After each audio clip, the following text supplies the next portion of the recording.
Afcon starts tomorrow. This is one of my favorite tournaments that's ever existed in the history of ever, and we're going to do a little Afcon preview. Don't worry, I'm going to do a video about the Arab Cup. I just feel like I got too many things I want to talk about, which is good news for you fools because I'm just going to be recording these videos all day. So if you have to wait to eat lunch to watch these videos, that means you're going to be eating multiple lunches over the next couple of days. So, put on your seatbelts, batten down the hatches, and figure it out. Expand your stomach, do a little Joey Chestnut 65 hot dogs in 10 minutes operation. I think you got it. But we got to preview Afcon because it kicks off tomorrow. And I want you guys to know what's going down because this Afcon looks amazing. And part of the reason it looks amazing is because the qualifying for Afcon has basically not followed the script of World Cup qualifying at all. For example, Ghana did not make it. You're not gonna believe the fact that they're not even in this tournament.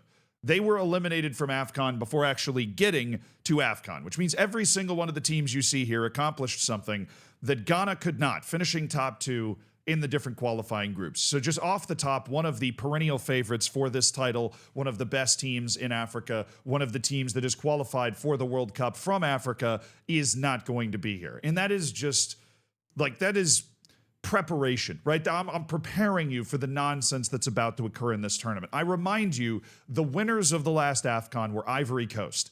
They did it after firing their coach after the group stage because Ivory Coast was not supposed to be in the knockouts. They were a third place team and they needed basically everything to go their way to make it into the knockouts in the first place. So they fired their coach, then everything went their way and all of a sudden they were playing a round of 16 match at home and they went on to win the entire tournament. An event that has apparently turned their whole national team around because then they had one of the best World Cup qualifying runs ever, didn't allow a single goal to make it to the World Cup as the reigning African champions. So, will they be able to defend their title? We're going to find out. At least they managed to qualify. I mean, again, Ghana did not. The hosts this time are Morocco. Their group is Mali, Zambia, and Comoros. Comoros, they have been a dangerous team in the past. They knocked Ghana out in the group stage of Afcon not too long ago. They don't seem to be as dangerous now. In fact, I'd venture to say this is the easiest group that Morocco really could have gotten. Mali, good team. Best team in the world, bar none, honestly. Most talented team in the world that has never been to a World Cup. But they managed to choke World Cup qualification again. And so they are, they're the Tottenham of Africa, right? But in terms of being able to actually accomplish anything with the fact that they have a lot of talented players. This is, of course, before Tottenham actually managed to turn Manchester United into the new Tottenham because they beat them in a European final. Anyways, Zambia, reigning former African champions, one of the weirdest African champions that's ever existed. I'm not making this up. In 2012, Zambia beat Ivory Coast in the Africa Cup of Nations final. This is, of course, in a run where Mali had two consecutive third-place finishes. Zambia does have an African championship to their name in pretty recent memory. Another good example, I guess, of how insane this tournament can get. Zambia has shown no indication they will be capable of that sort of stuff, and Morocco is arguably the best team in the continent, so this should be a very easy group for Morocco. They kick it off against Comoros tomorrow. That is the opening match. South Africa headlines a Group B that is very, very interesting. South Africa and Egypt, two teams that are going to the World Cup out of this group, and that's going to be difficult. Remember, 24 teams in this competition, 16 make the knockouts, which means third place you still have a chance to go through, but top two is the only way to guarantee that you're going to go through. And that might just be a battle between Zimbabwe and Angola. Zimbabwe finished dead last in their World Cup qualifying group.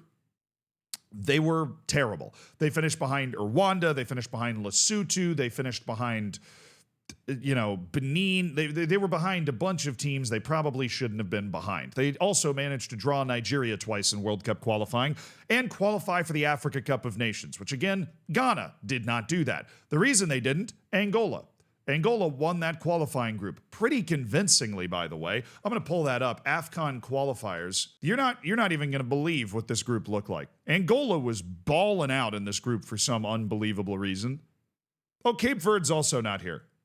Cape Verde only got 4 points. They got knocked out by Botswana and Mauritania for good measure. Yeah, 14 points here from Angola. 3 from Ghana. 3 draws. They didn't win a single match. Angola, on the other hand, did not lose. They won 4 matches and dropped that 15-point performance. They were not that good in World Cup qualifying, but Angola is a nation that has been to the World Cup before in the last 20 years.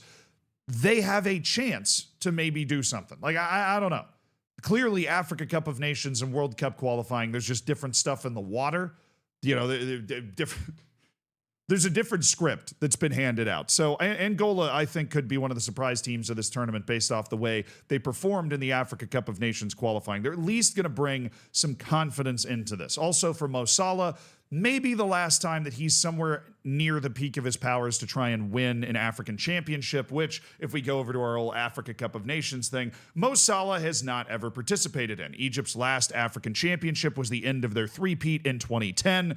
And of course, when you have a nation that has a three-peat, and by the way, a nation that has more African championships than any other country in Egypt, the expectation is the best ever Egyptian player in Mo Salah, at least the best recent Egyptian player in Mo Salah, should be able to deliver an African championship. He's also made the final twice in 2017 and 2021. So a ton of pressure on him. Predicted order of finish, by the way, up here. I'm just going to go ahead and do that. Morocco, Mali, Comoros, and then Zambia. That's what I'm spinning right now. In Group B, I'm going to go with Egypt, South Africa, Angola, and Zimbabwe. Now, of course, because it's Afcon, these could literally be upside down, and it wouldn't be the most surprising thing ever, except for Group A. That would be weird. Group C. All of these groups kind of feel like a nightmare. Uganda nearly made it to the World Cup playoff out of Africa. They are better than their name would suggest. Tunisia, not an overly talented team, but they get the absolute most out of their team. They play incredibly well together. They're one of the most consistent result-getting teams. Nigeria is the exact opposite. They're incredibly talented. They do not get consistent results at all. Tanzania is a sleeper team. They are better than people think that they are because nobody thinks anything about Tanzanian football. I'm telling you, they can show up here and they can compete. And based off the way Nigeria has been playing at various points, any team in this group can beat Nigeria. Tunisia can draw 0-0 against anybody in this group. They really don't concede any goals, but Tunisia's ability to score is kind of up in the air. This group could be super fun. I'm going to go ahead and take Tunisia first, Nigeria second, Uganda third. But this group could get wild. Nigeria's inconsistency and Tunisia's general, like, we're either going to win 1-0 or it's going to be 0-0 vibe. It opens this group up to two teams in Uganda and Tanzania that have shown bright flashes, particularly Uganda being in the conversation for the World Cup playoff on the final day. Big surprise from them. Senegal, not a terrible group for them. They've got DR Congo, who's going into a World Cup playoff in March, so this is a very, very important tune-up tournament for DR Congo. Obviously, they'd love to make a run. They had a pretty good run in the last one. They got to the quarterfinals. They might have even gotten to the semifinals. They did. They got to the semifinals. They lost the third place playoff in a penalty shootout to South Africa. So they're coming off a pretty hot streak there. They're coming off good World Cup qualifying where they've gotten all the way into the World Cup qualifying playoff. And to be honest, they're a favorite to go through. Then you have Benin, who had a shot if they won their final match to go to the World Cup automatically. That did not happen. They lost 4-1, and not only did they not make it automatically to the World Cup, they got knocked out of World Cup qualifying entirely with that loss to Nigeria. Kind of heartbreaking for them. But the fact that they were in that position shows that Benin's pretty capable. Botswana, they didn't really do anything in World Cup qualifying of note. But they did, of course, manage to qualify for Afcon, so you got to pay attention to them in some respect. But it's a weird country. Botswana, not a lot of people. There's a lot of countries in Africa that have way more people than you would think. Botswana is only about 2.5 million people. It's a pretty, not small country in terms of landmass, but small country in terms of how many people they've got. They don't really have players that play at top levels in Europe, so I don't know what to expect from them, but it should be an easy dub for Senegal and DR Congo in that match, as far as there can be an easy dub when it comes to Afcon. I think the spoiler is Benin. I think Senegal is able to win this group pretty easily because they're still just a step above a team like DR Congo. I'm going to go Senegal, DR Congo, Benin, just kind of straight down the line with Botswana picking up 0 points. That would be my prediction in Group D. In Group E, you have Algeria, Equatorial Guinea, Burkina Faso, and Sudan. This group is a nightmare.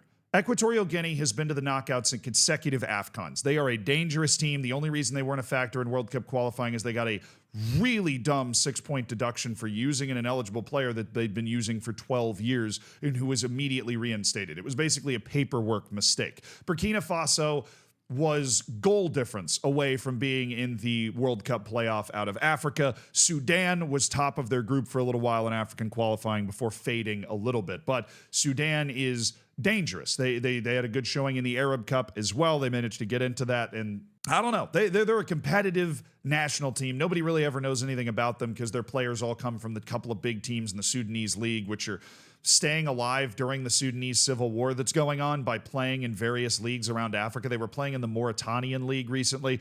Like, they're just on an odyssey, right? That whole national team, they play on those same couple of clubs.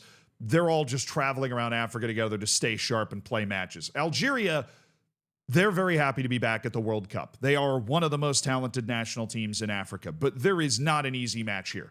Sudan is a tough team to play. They're like poor man's Tunisia. They're very consistent, tough to break down. Equatorial Guinea is clearly a good team, and so is Burkina Faso, by the way, who 4 years ago, not at the last Afcon, but the one before it, made it all the way to the semifinals and ended up with a 4th place finish after a penalty shootout. Or was that a penalty shootout loss? Yeah, penalty shootout loss to Cameroon in the 3rd place game. So, I mean, nightmare group. For basically all of these teams, they're not super happy about this. I'll still take Algeria to go first.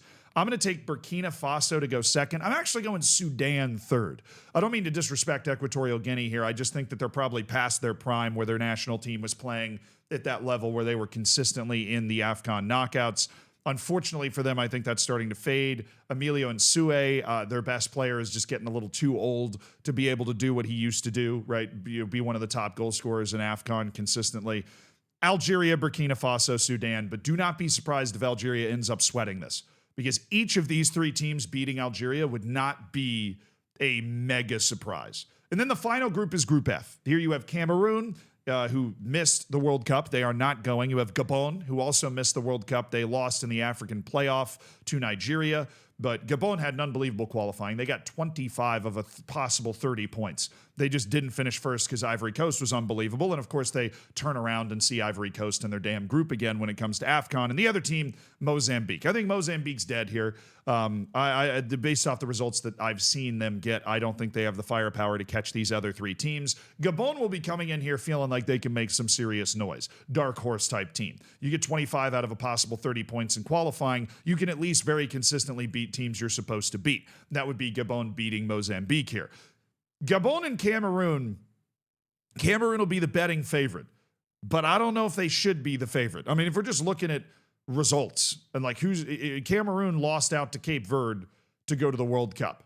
Okay. They then lost to DR Congo in the first round of the African playoff. Ivory Coast is going to win this group. Their national team is ticking it at all-time level. I'm going to go Gabon second, Cameroon third, and then Mozambique bringing up the rear. It'd be really fun if Mozambique could make something happen a little bit. I just don't see that in this group. This is a nightmare group, right? These 2 groups, Group E and Group F, groups of death as far as Afcon is concerned.